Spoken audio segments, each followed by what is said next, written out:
ఈరోజు మనం ఆధునిక నాయకత్వమంటే ఏంటో కొంచెం లోతుగా చూద్దాం. ఇండియాలోని నలుగురు టాప్ బిజినెస్ లీడర్స్ అనుభవాల నుంచి వచ్చిన 3 కీలక సూత్రాలను ఇప్పుడు మనం కలిసి అన్వేషిద్దాం. ఒకప్పుడు లీడర్షిప్కి ఉన్న రూల్స్ వేరు, కాని ఇప్పుడు ఆ పాత రూల్స్ ఏవి పనిచేయట్లేదు. మరి నిరంతరం మారుతున్న ఈ ప్రపంచంలో అసలొక గొప్ప నాయకుడిని ఏది గొప్ప నాయకుడిగా చేస్తుంది? ఈ సవాలును అర్థం చేసుకునే ప్రయత్నం చేద్దాం.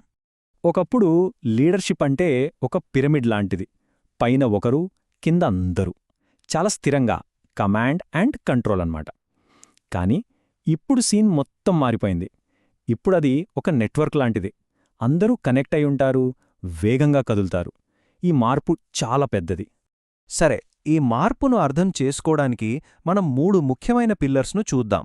ఆ తర్వాత కెరీర్ భవిష్యత్తు గురించి ఒక ఇంట్రెస్టింగ్ ప్రశ్నతో ముగిద్దాం. ఓకే, ఇక మొదలు పెడదామా?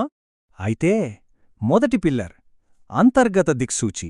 అంటే ఇతరులు నడిపించే ముందు మనల్ని మనం నడిపించుకోవాలి. మనకంటూ కొన్ని బలమైన విలువలుండాలి, అస్సలు రాజీ పడకూడనివి. ఈ పునాదికి మూలం ఒక్కటే: విశ్వసనీయత. అన్ని పరిస్థితుల్లోనూ నమ్మదగిన వ్యక్తిగా ఉండడం.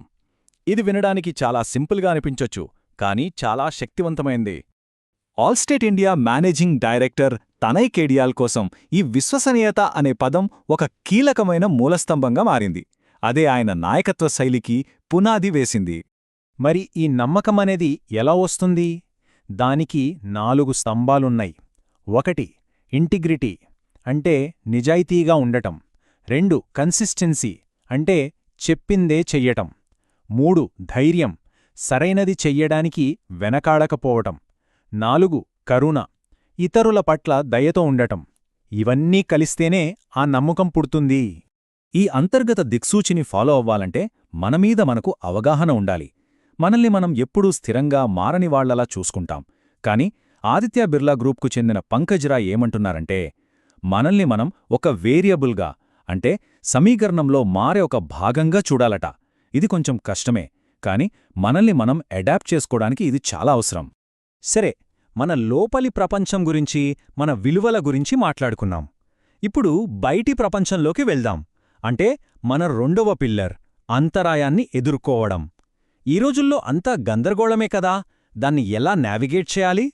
ఒకప్పుడు పెద్ద పెద్ద మార్పులు ఎప్పుడో ఒకసారి వచ్చేవి, కాని ఇప్పుడు అలా కాదు.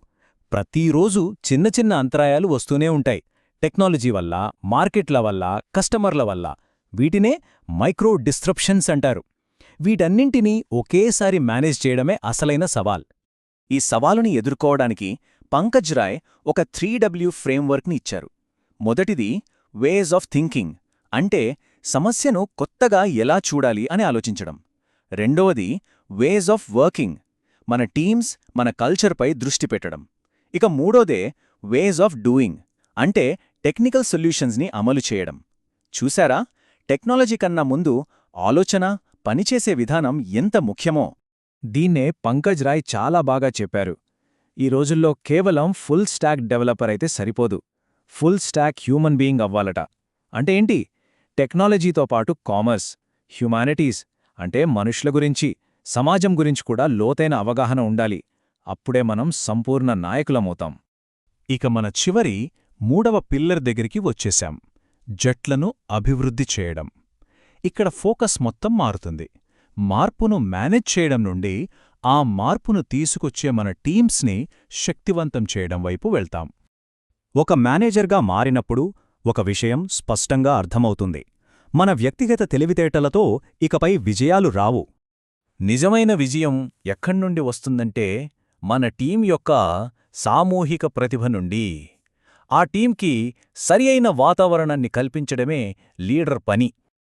అలాంటి వాతావరణం ఎలా వస్తుంది?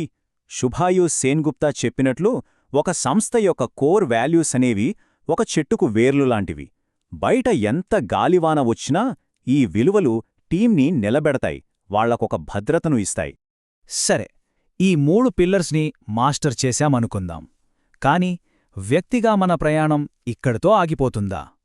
మన కెరియర్ని ఎప్పుడూ ఒక నిచ్చెనలా చూస్తాం, పైకెక్కాలని.